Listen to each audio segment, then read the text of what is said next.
Hello learners of all ages, my name is Mr. Montgomery. I teach 4th and 5th grade math, and today we're going to be learning about shape patterns.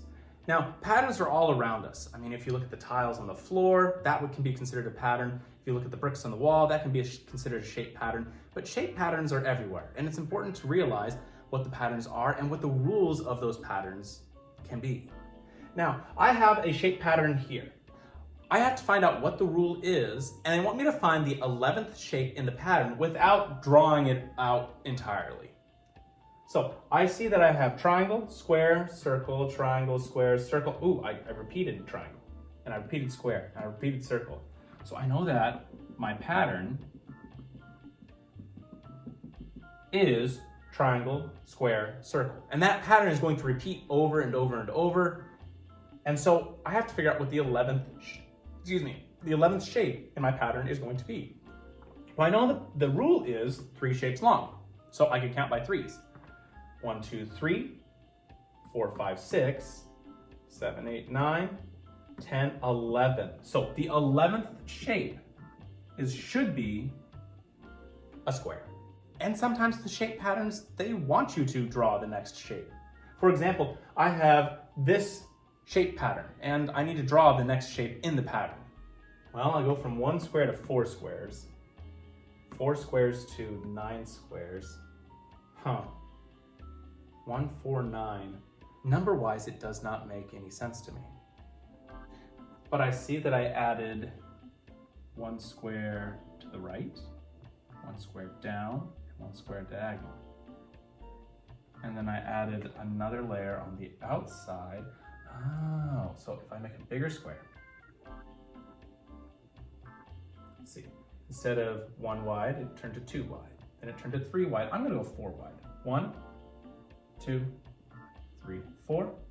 And it went down 1 row, went down another row. So I'm gonna go 4 down as well. 1, 2, 3, 4.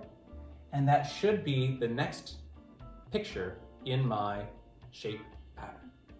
Let's do another example. I'll start off with just 1 square, go to 3 squares. Let's see, 3, 4, 5. Well, I noticed that going from here to here, I added 1 to the right and 1 to the bottom. And then going from here to here, I added 1 to the right and 1 to the bottom. So I'm gonna do the exact same pattern. I'm gonna do this, I'm gonna draw this like this. So I have a square here, and I'm gonna go 1, 2, 3, so I have 3 below it, and 1, 2, 3, 3 to the right of it, and that should be the next shape in my pattern. Let's do one last pattern example. Suppose the pattern shown continues. What will be the 29th figure in the pattern? Explain. Okay, so I have a bunch of arrows, and I'm trying to figure out what the 29th, put that here, number in the pattern will be. Well, first I have to figure out what my rule is. What's the pattern going to continue as? So I have right, up, left, down. Right, up, left, down. So right, up, left, down is my pattern. It's a pattern of 4 different shapes. Well, if I count by 4 until I get pretty close to 29, well, I could figure out what the shape is. So 4, 8, 12, 16, 20, 24, 28, okay? So that's 7 times all the way through. So the 29th shape should be a right arrow. I used multiplication after I figured out what my rule was to count by 4s until I got close to 28, and I knew the 29th shape would be the start of the next pattern. All right, my 4th grade friends, if we take a look at page 281, you see that we're going to be doing practice problems number 1 and number 3. Number 1 says the first 8 figures in the pattern are shown. What is the 26th shape in the pattern? Now I only drew the first 4 shapes in the pattern. They give the first 8, but you're trying to figure out what the 26th shape in the pattern is. And for number 3, the pattern uses 3 shapes in this order: triangle, trapezoid, square. If this pattern continues, what will be the 13th shape?